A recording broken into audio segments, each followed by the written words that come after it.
Hello everyone, कैसे हैं आप सब। आई होप कि आप लोगों की तैयारी बहुत अच्छी चल रही होगी।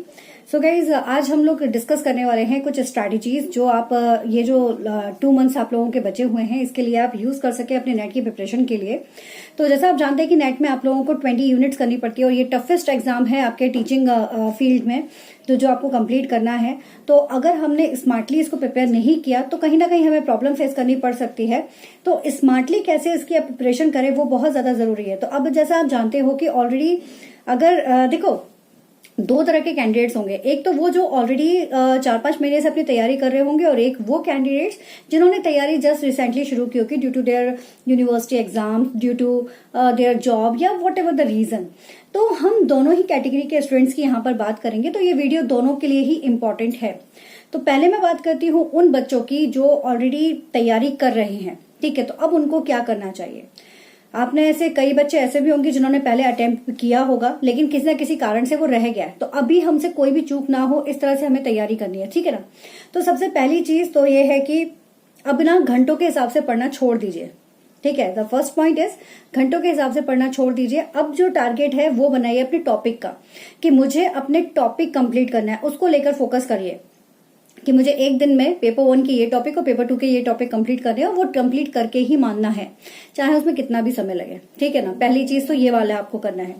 दूसरी चीज, जैसा मैंने एक वीडियो में बताया भी था कि आपको ना स्मार्टली स्टडी करनी है। दैट मीन्स कि आपको ना जो भी आप पढ़ रहे हो उसको ना थोड़ा सा रिवाइज करके रिकॉल करना है कि आपने जो पढ़ा हुआ था आपको कितना याद है ना। इसको जरूर यूज करना है। ऐसा नहीं है कि जो हम पढ़ते गए लेकिन हमने कुछ भी रिवाइज नहीं किया, तो उसमें क्या होगा ना कि अगर रिवीजन नहीं करोगे तो कुछ भी याद नहीं रह पाएगा। इसलिए जो भी आपने पढ़ा हुआ है, भले ही आप मान के चलिए आपने 10 टॉपिक डिसाइड किया, 10 की जगह आप 8 टॉपिक करो अच्छे से, लेकिन उसको रिकॉल करो। जैसे फॉर एग्जाम्पल कि अगर परफॉर्मेंस अप्रेजल की हम बात कर रहे हैं कि परफॉर्मेंस अप्रेजल क्या होता है, तो माइंड में ही इसकी स्टेप्स क्या होती हैं, इसकी मेथड्स कौन कौन सी थी, कौन कौन सी टेक्निक थी, किस टेक्निक में क्या था, ये सब माइंड में रिकॉल करिए। अगर मैं बात करूं रिसर्च एप्टीट्यूड की, तो हमने पढ़ा कि इसमें वेरिएबल्स होते हैं, है ना। हमने पढ़ा कि इसमें टाइप्स ऑफ रिसर्च होते हैं, तो कौन कौन सी टाइप्स होते हैं, किस टाइप में क्या है, इन सबको रिकॉल करना है। तो ये वाला फंडा अब आप लोगों को यूज करना है जिससे माइंड में वो चीज आपकी लॉन्ग टर्म तक स्टिक रहे। क्योंकि अभी हमारा एग्जाम नहीं है, हमारा एग्जाम 2 महीने बाद है, लेकिन अगर हम इसको रिकॉल करेंगे तो ये चीज हमारे माइंड में लॉन्ग टर्म तक रहेगी, ठीक है। ये हो गया सेकंड पॉइंट। थर्ड पॉइंट जो आपको ध्यान रखना है कि आपको अपने स्ट्रेंथ एरिया को और ज्यादा इंक्रीज करना है, ठीक है। वीक एरिया पर की भी मैं बात करूंगी, बट सबसे पहली बात जो स्ट्रेंथ एरिया है उसके ऊपर ऐसा नहीं कि ढील दे दो, उसको इतना ज्यादा प्रैक्टिस करना है कि उससे रिलेटेड कोई भी क्वेश्चन आ जाए तो आप उसे छोड़ो ना। क्योंकि आपने देखा होगा कि कंसेप्ट रिपीट होते हैं यूजीसी नेट के एग्जामिनेशन में, है ना। क्वेश्चन रिपीट नहीं होते लेकिन कंसेप्ट रिपीट होते हैं। अगर किसी बार उन्होंने फादर पूछ लिया है तो दूसरी बार वो लोग प्रोसेस पूछ सकते हैं, लेकिन उसी टॉपिक से रिलेटेड क्वेश्चन आते हैं, ठीक है। तो ये हो गया तीसरी बात। चौथा पॉइंट आप लोगों को यह है कि जो भी आप लोगों का वीक एरिया है, अभी हमारे पास टाइम है, तो हम एटलीस्ट जो वीक पॉइंट है, जैसे कि फॉर एग्जांपल किसी को थ्योरी पसंद है बट न्यूमेरिकल पसंद नहीं है, तो न्यूमेरिकल वाले पार्ट को जो पीवाईक्यूज हैं उनको अच्छे से कर लो। समझ रहे हो, मैं पूरा चैप्टर पढ़ने को नहीं बोल रही हूं, लेकिन एक ओवरव्यू उसका ले लीजिए कि अगर इनकेस कोई क्वेश्चन आपसे बिल्कुल बेस के बेस पर आ गया तो कम से कम उसे आप सॉल्व कर पाए।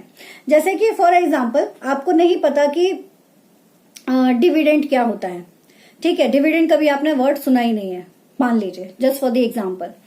तो आप क्योंकि आप क्या करो कि डिविडेंड क्या है इसका एटलीस्ट बेस पता कर लो कि आखिर डिविडेंड होता क्या है। क्योंकि मान लो कई बार डेफिनेशन ही दे दी तो कम से कम उस पार्ट को तो आप कर पाओगे, है ना। तो इसलिए पूरी तरह से आपको कुछ भी छोड़ना नहीं है। जो उसका बेसिक है, जो पीवाईक्यूज में कई बार जो रिपीट हुए हैं, उन यूनिट्स के जो यूनिट्स आपको नहीं आती हैं उनको एटलीस्ट अच्छे से कर लो, तो वो भी आपके लिए सफिशियंट है। मैं पूरा चैप्टर पढ़ने को नहीं कह रही हूँ, लेकिन उतना भी कर लोगे तो भी आपके पास सफिशियंट है, ठीक है।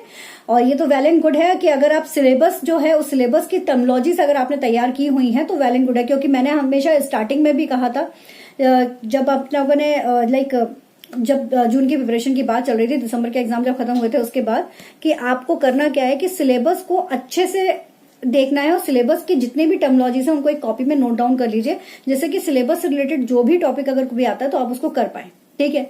इसके बाद नेक्स्ट पॉइंट आपका आता है पॉइंट नंबर कि आपको पीवाईक्यूज के बेस पर जो भी आपके टॉपिक आप जान चुके हैं कि कौन कौन से इंपॉर्टेंट है उनको ज्यादा एम्फेसिस कीजिए, जो रिपीट हो रहे हैं उनको ज्यादा एम्फेसिस कीजिए, उनके ऊपर अपनी पकड़ और ज्यादा मजबूत बनाइए, उनको बार बार रिवाइज करते रहिए जिससे कि अभी कभी गलती ना हो, है ना। थ्योरीज और उसके प्रोफाउंडर्स कौन है ये बहुत ज्यादा पूछा जाता है।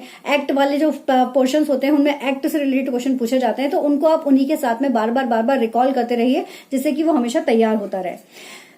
एक चीज और आप लोगों को ध्यान रखनी है कि आपको कंटिन्यू बेसिस पर मॉक टेस्ट लगाना है। यस, मॉक टेस्ट जो टाइम मैनेजमेंट वाला फंडा है, आपकी रीडिंग हैबिट को इनहेंस करने वाला फंडा है, ये दोनों चीजें मॉक टेस्ट से जाएंगी। अब हमारे पास जो समय है वो सिर्फ और सिर्फ इसी चीज का डिटेल स्टडी वाला फंडा खत्म हो गया। अब जो मेन टाइम है that is for the mock test. जितना हो सकता है उतना मॉक टेस्ट लगाइए, जितना हो सकता है उतना पीवाईक्यू सॉल्व कीजिए, है ना। तो सबसे बड़ी चीज है कि उनको करने के बाद अगर उनमें कोई मिस्टेक निकलती है तो उसको हमें दूर भी करना है। ऐसा नहीं है कि करके बस बैठ गए, जो सही है नहीं है नहीं है। हमने देखा कि अगर हमारे 50 में से 30 स्कोर हुआ है, 20 स्कोर कहाँ गया, तो उस 20 स्कोर को बिल्कुल इन डेप्थ पता करिए कि वो कहाँ गया है ना। उसको छोड़ना नहीं है, उसको बिल्कुल इन डेप्थ पता करके उसको सॉर्ट आउट करना है, जिससे कि नेक्स्ट टाइम जब आपने मॉक लगाया और उसमें अगर वो क्वेश्चन आया या उससे रिलेटेड कोई भी क्वेश्चन आया तो आप उसको अटेम्प्ट कर पाओ, ठीक है ना, इतने आप सक्षम हो जाओ। इसलिए मॉक टेस्ट को जरूरी है। जो लोग फ्री में करना चाहते हैं तो यूट्यूब पर बहुत सारे टेस्ट अवेलेबल हैं, आप उनको कर सकते हैं। जो पेड कोर्स ले सकते हैं वो किसी भी अच्छी सी जो संस्था है उससे पेड कोर्स ले सकते हैं और मॉक टेस्ट की तैयारी कर सकते हैं, ठीक है। इसके अलावा जो आप पेपर सॉल्व कर रहे हैं में करते हैं, ठीक है। अब वो समय आ चुका है तो मॉक टेस्ट में इसीलिए कह रही हूँ वो उसी तरह से लगाइए जैसे आप एग्जाम में तैयारी करते हैं। बकायदा टाइम मैनेजमेंट को ध्यान में रखते हुए बकायदा एक क्वेश्चन को 1 मिनट से ज्यादा समय नहीं देना है, बिल्कुल अटकना नहीं है। जो क्वेश्चन नहीं बन रहा है उसको बहुत देर तक नहीं अटकना है उस पर, उसको स्किप करके आगे बढ़ते जाइए कि बस मुझे 3 घंटे में अपना ये पेपर कंप्लीट करना है वाला फंडा दिमाग में रखिए।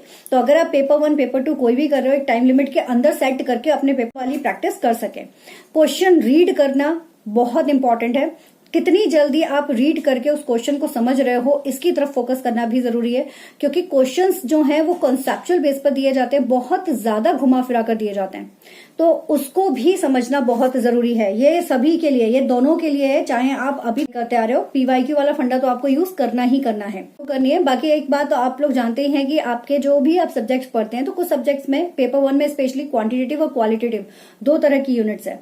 तो जो आपका स्ट्रांग है उसको बहुत ज्यादा स्ट्रांग बना लीजिए और जो आपका वीक एरिया है उसको इतना कर लीजिए कि उससे रिलेटेड क्वेश्चंस को आप एटलीस्ट अटेम्प्ट कर पाओ।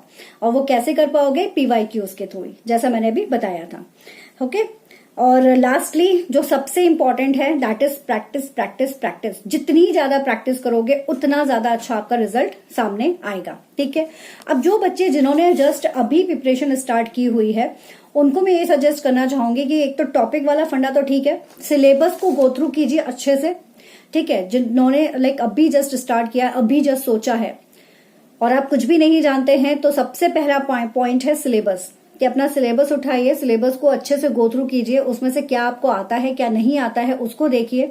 उसके बाद पीवाईक्यूज उठाइए, कम से कम 3 साल के पीवाईक्यूज को अच्छे से रीड आउट कीजिए और उनमें से टॉपिक पिक कीजिए कि कौन से टॉपिक ऐसे हैं जो रिपीटेटेड फॉर्म में आ रहे हैं। इसमें आपको 2 से 3 दिन लग सकते हैं, लेकिन आपके पास एक स्ट्रक्चर तैयार हो जाएगा कि हाँ ये इन टॉपिक पर मुझे फोकस करना है।